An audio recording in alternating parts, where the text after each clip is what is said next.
Y'a plus bro, c'est Fufu. Aujourd'hui, nouvelle vidéo et cette fois, nous allons parler de Black Clover Mobile. Vous le savez, ce jeu qui est développé via Big Game Studio et qui nous a lâché un trailer de fou furieux, qui nous a hypé et émoustillé dans tous les sens du terme. Franchement, voilà, je vous le dis, je l'attends. Annoncé pour 2022, ce Black Clover va être une dinguerie, surtout quand tu sais que celui qui a créé le studio, c'est celui qui a travaillé sur cette DS Grand Cross. Ça peut être que fou, entre guillemets. Hein, vraiment, dans la logique, ça devrait être vraiment incroyable.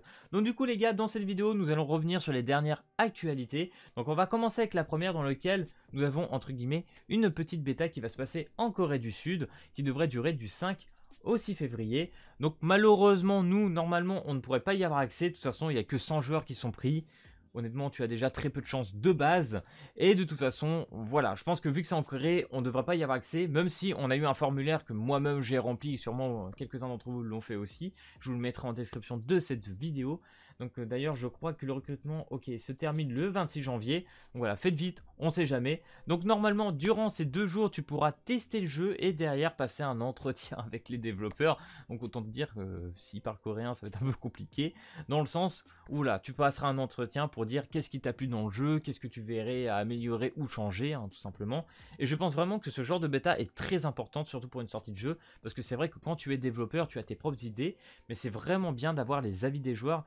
Et du coup, faire cette petite bêta de 2 jours est très important pour moi. Donc du coup, les gars, nous allons revenir maintenant à la petite news très importante. Donc en gros, il y a eu une interview avec le studio de Big Games dans lequel le créateur, voilà tout simplement du studio, a répondu à quelques questions. Donc du coup, bon, la traduction est dégueulasse. Hein. Là, c'est marqué Big Game Studio. Normalement, c'est Big Game Studio. Hein. Donc l'objectif du studio est de devenir le meilleur développeur pour changer l'industrie du jeu. Voilà, alors autant te dire, je te le dis tout de suite, hein, celui qui a créé le studio, il a des coronesses comme ça, hein. Il se compare même à MiYoYo, je m'attendais même pas à ça, c'est un truc de ouf. Donc le PDG, Jae Yong Choi, alors excusez-moi si je prononce très mal, m'en voulez pas s'il vous plaît. La confiance dans la transmission de l'émotion et de l'émotion. Donc en gros, lui, il veut créer des jeux vraiment pour transmettre les émotions de l'œuvre. Et ça vraiment, je trouve ça plutôt beau, même si on a déjà des jeux qui le font, lui il veut vraiment mettre l'accent sur les émotions. Et moi qui adore toutes ces choses là, franchement s'il le fait très bien, ça peut être que grotesque. Hein. Donc les gars, je vais vous faire quand même un petit récap vite fait, parce qu'il y a beaucoup de choses qui sont intéressantes et d'autres sans plus quoi. En gros, il développe 2 jeux, il va développer tout simplement, bien évidemment, Black Clover, et un autre jeu qui est en open world RPG Breaker, voilà, utilisant sa propre IP. Donc quand ils disent IP, normalement c'est propriété intellectuelle, donc on parle de licence, hein, tout simplement. Donc du coup on va descendre un peu, on va passer aux questions. Prévoyez-vous votre propre service pour le jeu que vous développez? En Corée, nous sommes sûrs de notre propre service. Il n'a pas été encore décidé si le service japonais se fera tout seul ou obtiendra de l'aide. Donc normalement, le jeu devrait d'abord sortir en Corée et en japonais. On va regarder un peu en dessous. Les inquiétudes concernant les services mondiaux sont encore superficielles. Il semble que nous ayons besoin de temps pour réfléchir à la performance de notre organisation en matière de marketing. Donc le problème en réalité là actuellement pour la globale n'est pas le jeu mais leur système de marketing. Donc ne vous inquiétez pas, le jeu va bientôt arriver chez nous aussi, normalement. Donc nous allons porter un jugement interne basé sur le lancement en douceur du jeu. Donc quand ils disent douceur du jeu, ils parlent du soft launch. Et oui les gars, vous ne rêvez pas, le jeu va sortir dans un mois en soft launch en Corée et au Japon. Alors normalement, si je ne m'abuse, ça devait être marqué un petit peu au-dessus. Mener un test de groupe de discussion, donc fin janvier on parle de la bêta, suivi d'un lancement en douceur en Corée. Voilà. En Corée d'abord, je crois qu'ils devraient le lancer aussi au Japon en même temps, mais on verra. En tout cas, ça va arriver très bientôt et voir déjà le soft launch, c'est un truc de fou. Donc pour ceux qui connaissent tout simplement pas un jeu qui est lancé en soft launch, c'est tout simplement un jeu qui sort d'abord dans quelques régions et après qui s'exporte de partout. Donc leur but, comme vous le savez, le but du studio, c'est de sortir un jeu mondial. Donc normalement, ne vous inquiétez pas, la globale va arriver. De toute façon, on a eu un trailer du jeu en anglais, on a pas mal de choses. Donc on verra déjà si plus tard on aura la langue FR, mais je n'ai pas vraiment de doute là-dessus. Donc du coup, cela peut être difficile en Corée, mais je me demande si vous pouvez fournir des informations sur l'utilisation des pièces, donc services mondiaux. Ça, je crois que c'est pas très intéressant. C'est où que ça devient intéressant? Développement qui prépare du P2E. Alors le P2E, de ce que j'ai compris, de ce que m'a dit Kaku, c'est du Play to Earn. Donc en gros, ça signifie tout simplement trouver une nouvelle façon de jouer. Donc vous savez, avec cette DS, un petit peu, enfin moi je trouve en tout cas, révolutionner un peu le système du gacha. Voilà, c'est quand tu joues à cette DS, tu ne joues pas non plus à tous les autres gachas qu'on a connus, par exemple par rapport à Bandai Namco. Il est vraiment assez unique, je trouve, cette DS. Et franchement, s'ils trouvent une autre originalité à faire en termes de gacha sur Black Clover, bah je dis oui, oui, vraiment oui. ça peut être vraiment incroyable. Ce marché pourrait être bon, cependant nous visons à développer des jeux qui peuvent impressionner. Voilà, leur but est d'impressionner, sortir quelque chose qui sort du lot, un gacha qu'on n'a pas l'habitude de voir, avec un système de jeu et des mécaniques différentes. Et là, je dis oui, littéralement. Donc du coup, on va passer à la suite. Je suis curieux de connaître votre relation avec Parlorbiz. Bon, ça, en vrai, chez nous, c'est pas très intéressant, mais vous savez, voilà, c'est un peu entre guillemets un studio qui a été créé grâce à Parlorbiz.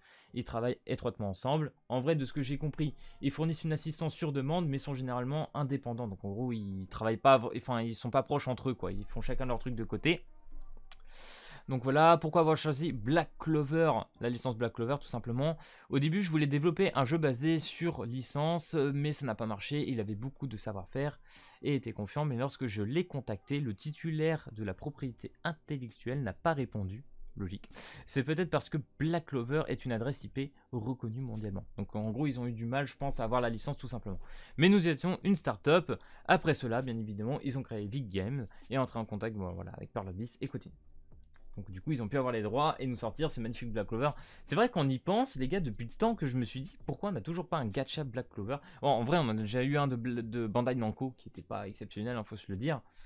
Mais là un bon vrai jeu Black Clover, ça va être incroyable. Déjà quand tu vois ce qu'ils ont fait avec la licence de Seven Deadly Sins, what the fuck, vraiment. Donc là je veux connaître le sens de la mission, c'est dans le sens de quel est le but du studio. Cela signifie que le méchant arrive, l'antagoniste, attention. Armé de nouveaux plaisirs, nous espérons devenir le meilleur développeur pour changer l'industrie du jeu. Ah, vraiment, je vous dis, ils ont des coronesses de malades, les mecs, qui veulent faire de la folie. Hein. Et là, ça m'a choqué. MiHoYo, en Chine, est reconnu pour sa puissance de développement. On est d'accord, hein. Donc MiHoYo, pour tous ceux qui ne savent toujours pas, c'est ceux qui ont fait Genshin Impact, Honkai Impact et Honkai Star Rail bientôt, que j'ai très hâte de tester aussi. Nous sommes convaincus que nous avons les prouesses technologiques, la puissance de développement et le flux de direction qui surpassent MiHoYo. Waouh! La stonk, mon gars! Les mecs, ils disent qu'ils ont carrément surpassé MiHoYo. Donc, waouh! Ok. Ils sont chauds. Très bien. Moi, j'attends votre Black Clover, les mecs. Là, j'attends votre Black Clover. Ok, vous me dites ça? J'attends votre Black Clover. Cette vidéo, elle va être postée. Et on en parlera d'ici quelques mois ici. Si c'est vrai ou pas, si c'est réel ou non. Hein. Donc du coup, vous présentez un jeu à l'aide d'animation, y a-t-il quelque chose que vous souhaitez mettre en avant? La partie sur laquelle je veux le plus insister est l'émotion, voilà, comme on disait au début de cette vidéo. Dans un jeu typique, l'émotion est centrée sur la surprise et la splendeur. Je pense que je vais bien m'entendre avec ce dev en vrai. Nous essayons de... Enfin, ce studio, plutôt. Nous essayons de transmettre une émotion qui peut littéralement verser des larmes. Putain, c'est chaud, t'imagines, tu verses des larmes sur ton jeu, quoi. Nous voulons transmettre aux utilisateurs l'émotion, la tristesse et le chagrin qui peuvent être ressentis dans les dessins animés. Donc on imagine le manga. Waouh, waouh, waouh, waouh, pourquoi tu me remets tout en coréen? Merci. Sans manquer le point touchant de l'original. Donc voilà les gars, comme je l'ai dit, je l'attends avec impatience. Ensuite, ils demandent tout simplement s'ils comptent recruter des personnages, des personnes pour le dev, tout simplement de leurs projets futurs, etc. Et ils disent tout simplement qu'ils vont recruter plus de 50 personnes, mais que leurs locaux sont un peu ledge. Mais voilà, ils ont vraiment envie de recruter et d'aller plus loin. Et la dernière question, c'était quoi? Avez-vous une philosophie sur l'émotion? Enfin bref, il veut revenir sur le jeu. Enfin bref, je vous laisserai lire. Mais en gros, voilà, c'est un studio qui est très ambitieux. Dans tous les cas, ce qu'il faut retenir de cette interview, c'est que nous avons le soft launch qui va arriver dans un mois. Et ça, c'est fou. Donc, on va essayer, on verra bien, avec Kaku et les autres, de télécharger le jeu et jouer tout simplement sur la version coréenne. On verra bien. Comme on a eu cette Death Grand Cross tout d'abord en japonais et coréen, je pense que ça va être pareil avec ce Black Clover. Je ne pense pas qu'on aurait des problèmes de VPN, on verra bien. Mais en tout cas, on voudrait mettre la main dessus pour le tester et voir vraiment s'il est incroyable ou pas. En tout cas, moi personnellement, je me fais pas trop de soucis. Et je pense que vous aussi, derrière l'écran, là, vous êtes hyper hype par cette licence et même par le jeu. Hein, de ce qu'on a vu, ça a l'air incroyable et le studio a l'air de donner très envie. Ouais, il donne très envie.